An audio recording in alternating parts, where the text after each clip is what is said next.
Capítulo 5. As cegas. A viagem da Abraham Lincoln transcorreu sem incidentes durante certo tempo. Ainda assim, uma circunstância pôs em relevo a maravilhosa habilidade de Ned Land, demonstrando a confiança que podíamos depositar nele. Ao largo das Malvinas, em 30 de junho, a fragata fez contato com baleeiros americanos, e soubemos que não haviam encontrado nenhum narval. Um dos homens, porém, capitão Munro, ciente de que Ned Land estava a bordo da Abraham Lincoln, solicitou sua ajuda para caçar uma baleia que avistara.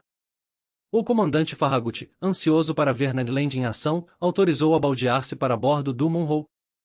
E o acaso foi tão clemente com nosso canadense que, em vez de uma baleia, ele arpoou duas com um golpe duplo, espetando uma no coração e capturando a outra após uma perseguição de alguns minutos. Em suma, se o monstro um dia enfrentasse o arpão de Ned Land, não seria no monstro a minha aposta. A fragata percorreu o litoral sudeste da América com uma rapidez prodigiosa. Em 3 de julho estávamos na boca do Estreito de Magalhães, na altura do Cabo das Virgens. O comandante Farragut, porém, não quis aventurar-se nessa sinuosa passagem, manobrando de forma a dobrar o Cabo Horn. A tripulação foi unânime em lhe dar razão. E, com efeito, qual a probabilidade de encontrarmos o narval naquela passagem apertada? Não eram poucos os marujos que diziam ser impossível o monstro atravessá-lo, pois era gordo demais para isso. Em 6 de julho, por volta das 3 horas da tarde, a Abraham Lincoln, a 15 milhas ao sul, contornou o Recife Solitário, rochedo perdido na extremidade do continente americano, ao qual marinheiros holandeses impuseram o nome de sua cidade natal, o Cabo Horn. No dia seguinte, após a ordem de rumar para noroeste, a hélice da fragata rasgou enfim as águas do Pacífico. Abram o olho! Abram o olho! Repetiam os marujos da Abraham Lincoln. E o abriam como podiam. Olhos e binóculos, um tanto ofuscados pela perspectiva dos $2.000, é verdade, não descansaram um instante. Dia e noite perscrutava-se a superfície do oceano, e os nictalopes, cuja faculdade de enxergar no escuro aumentava suas chances em 50%, levavam vantagem na corrida à recompensa. Eu, para quem o dinheiro não representava o menor atrativo, nem por isso era o menos atento a bordo. Reservando apenas alguns segundos para a refeição, mais algumas horas para o sono, indiferente ao sol e à chuva, não arredava a pé do convés do navio. Ora debruçado nos paveses do castelo de proa, ora apoiado no verdugo da popa, devorava com um olho ávido o espumante rastro que alvejava o mar a perder de vista. Quantas vezes não compartilhei a emoção do Estado-Maior, da tripulação, quando alguma desavisada baleia erguia seu dorso enegrecido acima das ondas. O convés da fragata apinhava-se num piscar de olhos. As meias laranjas vomitavam uma torrente de marujos e oficiais, todos, peitos arfantes, olhos inquietos, acompanhando a evolução do cetáceo. Eu olhava até estragar a retina, até ficar cego, enquanto o conselho, sempre flegmático, repetia para mim num tom sereno. Se o patrão se dispusesse a franzir menos os olhos, o patrão veria muito mais. Mas, vã emoção! A Abraham Lincoln alterava o curso, perseguia o animal assinalado, simples baleia ou vulgar cachalote, e este logo desaparecia em meio a um coro de palavrões. Nesse ínterim, as condições do tempo permaneciam favoráveis. A viagem realizava-se nos melhores termos. Embora estivéssemos em pleno inverno austral, pois o mês de julho dessa zona corresponde ao nosso janeiro da Europa, navegávamos no Mar de Leite, facilmente observável por um vasto perímetro. Ned Land teimava em exibir o mais tenaz ceticismo, afetando inclusive não perscrutar a superfície fora de seu turno de guarda, pelo menos quando nenhuma baleia achava-se à vista. E, contudo, seu maravilhoso poder de visão teria sido de grande valia. Em cada 8 horas de 12, o cabeçudo canadense lia ou dormia em sua cabine. Censurei-o 1000 vezes por sua indiferença. Bah! Ele respondia, tudo isso são lorotas, Sr. Aronnax, e se houvesse algum animal, que chance teríamos de encontrá-lo? Não. Estaríamos por acaso navegando às cegas? Afirmam que a misteriosa besta voltou a ser avistada nos altos mares do Pacífico, disponho-me a admiti-lo, mas já se passaram 2 meses desde esse encontro e, considerando o temperamento do seu narval, não lhe agrada mofar muito tempo nas mesmas paragens. Ele possui uma prodigiosa facilidade de deslocamento. Ora, o senhor sabe melhor do que eu, professor, a natureza não faz nada à toa, e não daria a um animal por definição lento a faculdade de locomover-se celeremente, se ele não precisasse dela. Logo, se a besta existe, já está longe. A isso, eu não sabia o que responder. Era inegável que navegávamos às cegas. Como proceder de outra forma? Portanto, tínhamos chances limitadíssimas. Mas ninguém mais duvidava do nosso sucesso, e nenhum marujo de bordo teria apostado contra o narval e sua iminente aparição. Em 20 de julho, o Trópico de Capricórnio foi transposto a 105 graus de longitude, e no dia 27 do mesmo mês atravessávamos o Equador no 110º meridiano. Determinada essa posição, a fragata tomou um curso mais definido para oeste e rasgou os mares centrais do Pacífico. O comandante Farragut julgava preferível, com razão, navegar por águas profundas e afastar-se dos continentes ou ilhas, cujas proximidades o animal parecia sempre evitar. Sem dúvida porque não há água suficiente para ele, dizia o chefe da tripulação. A fragata passou então ao largo das Pomotu, das Marquesas, das Sanduíche, cortou o Trópico de Câncer a 132 graus de longitude e tomou rumo dos mares da China. Encontrávamo-nos finalmente no teatro dos últimos embates do monstro e, em última análise, não se vivia mais a bordo.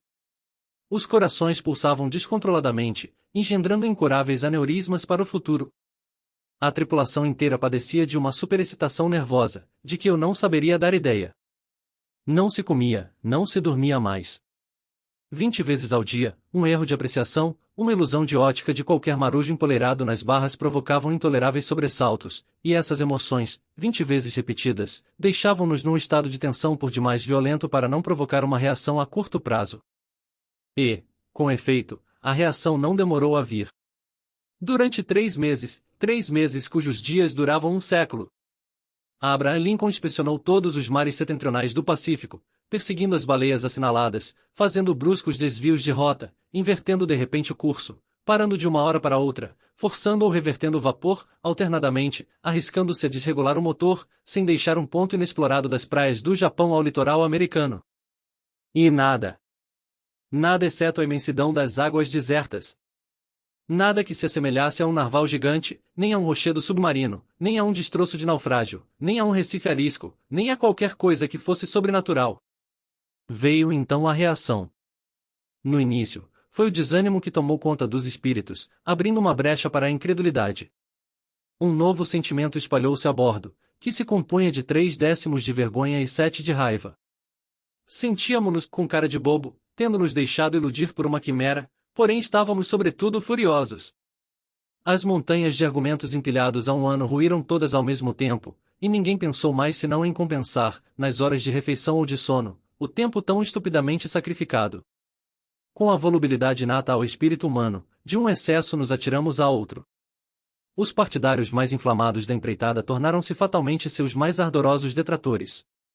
A reação subiu dos porões do navio, do posto dos carvoeiros até o quadrilátero do Estado-Maior, e certamente, não fosse a obstinação inerente ao comandante Farragut, a fragata teria embicado definitivamente para o sul. Por outro lado, aquela busca inútil não podia prolongar-se indefinidamente. A Abraham Lincoln não tinha nada a se recriminar, tudo fizera para triunfar.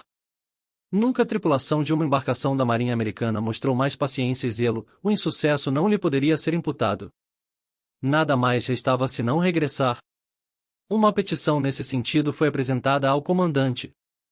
O comandante fez pé firme. Os marujos não esconderam o descontentamento, e o serviço sofreu com isso. Não estou afirmando que houve um motim a bordo, mas, após uma longa recalcitrância, o comandante Farragut, como outrora Colombo, pediu 3 dias de tolerância.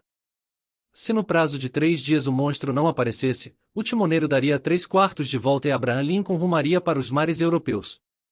Essa promessa foi feita no dia 2 de novembro. Seu resultado imediato foi infundir novo ânimo à tripulação. O oceano foi observado com renovada atenção. Cada um queria dar a última espiada, na qual se resume toda a lembrança.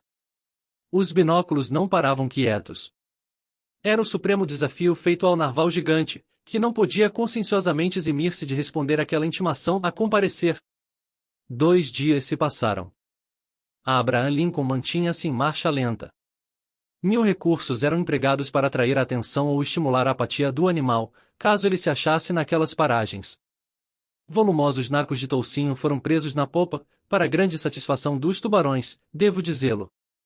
Os escaleres irradiaram-se em todas as direções ao redor da fragata, enquanto ela se imobilizava, e não deixaram um ponto de mar inexplorado. Mas a noite de 4 de novembro chegou sem desvendar aquele mistério submarino. No dia seguinte, 5 de novembro, ao meio-dia, expirava o prazo formal. Após medir sua posição, o comandante Farragut, fiel à sua promessa, mudaria o curso para sudeste e abandonaria definitivamente as regiões setentrionais do Pacífico. A fragata encontrava-se então a 31 graus 15 de latitude norte e 136 graus 42 de longitude leste.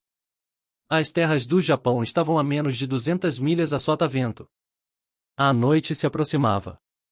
Acabavam de dar 8 horas. Nuvens grossas cobriam o disco da lua, então em quarto crescente. O mar ondulava serenamente sob o castelo de proa da fragata. Naquele momento, eu estava recostado na proa, nos paveses do castelo. Conselho, posicionado atrás de mim, olhava para a frente. A tripulação, distribuída pelos ovens, passava em revista o horizonte, que aos poucos se estreitava e escurecia. Os oficiais, equipados com lunetas noturnas, devassavam a penumbra crescente.